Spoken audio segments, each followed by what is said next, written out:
নিয়ে আসবে, খালি কেমনে আসবে? রাখবেন আপনার মেয়ের জন্য একটা মোটরসাইকেল দিয়ে। বলে আপনার মেয়ে কষ্ট করে কাঁচাইয়া খাবে কেমনে, ফ্রিজের মধ্যে মাংস সামানা রাখবে, এই জন্য একটা ফ্রিজ দিয়ে দেন, আমার ছেলে লাগবে আপনার মেয়ের দিয়ে। বলে এমনি খাই না এমনিও খাই, বলে সব নিষেধ, একটাও করা যাবে না। এই জন্য যারা অভিভাবক আছে তারা নিয়ত করতে পারে ইনশাল্লাহ যৌতুক দিব না, নিব না ইনশাল্লাহ। কে কে নিয়ত করতে পারে ইনশাল্লাহ? আল্লাহ আমাদের তৌফিক দান করুন।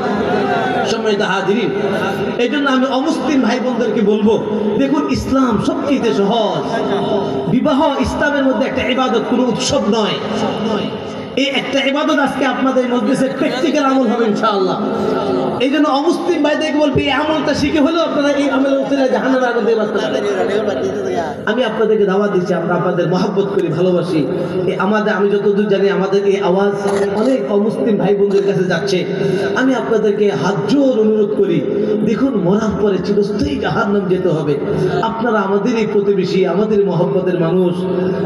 আমি বিশেষ করে আমার আওয়াজ যদি আমাদের ওই ভাবির কাছে যায়, আমাদের ভাই সুলতান ভাইয়ের আহলিয়া, আমি ওই ভাবিকে অনুরোধ করব, দেখুন আপনার আত্মীয় স্বজন অনেকেই তারা চিরস্থায়ী আগুন থেকে বেঁচে গেছে, আর স্বামী যেদিকে যাবে স্ত্রী তো ওদিকে যেতে হবে।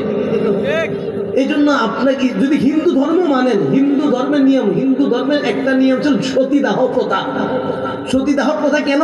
বলে স্বামী যেখানে যাবে ওখানে যাবে। আপনি যদি আপনার হিন্দু ধর্ম মানেন তাহলে আপনাকে মুসলমান হইতে হবে, কারণ আপনার হিন্দু ধর্ম বলে স্বামী যেদিকে যায় আপনাকে ওদিকে যেতে হবে।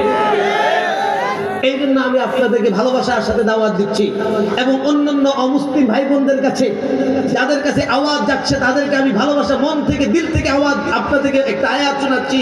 আল্লাহ বলেন, ইন্না দীনা ইনদাল্লাহিল ইসলাম, আল্লাহ পাকের কাছে গ্রহণযোগ্য ধর্ম হলো ইসলাম। ওমাই ইয়াবতাগি গায়রাল ইসলামি দীনান ফালা ইউকবালা মিন, যে ব্যক্তি ইসলাম ছাড়া অন্য কিছুকে ধর্ম হিসেবে তালাশ করে, ফালা ইউকবালা মিন, সেটা আল্লাহর কাছে গ্রহণযোগ্য নয়। ওয়া হুয়া ফিল আখিরাতি মিনাল খাসিরিন, আর ওই ব্যক্তি মৃত্যুর পরে কঠিন ক্ষতিগ্রস্তদের অন্তর্ভুক্ত হবে।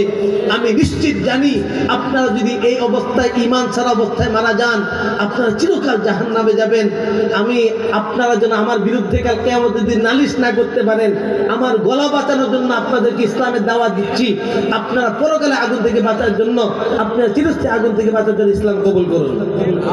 আল্লাহ আমাদের সকলকে দাওয়াত দেওয়ার তৌফিক দান করুন, সকলকে বুঝার তৌফিক দান করুন।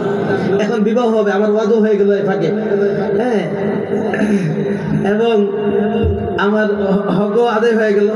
এবার কি বলে মানি না। আচ্ছা, জাযাকুমুল্লাহ। এই জন্য বিবাহ হলো খুব সহজ। বিবাহ কি? বিবাহের মধ্যে আমাদের যখন বিবাহটা পড়ায়, তো একটা গদ আছে আমাদের দেশের মধ্যে।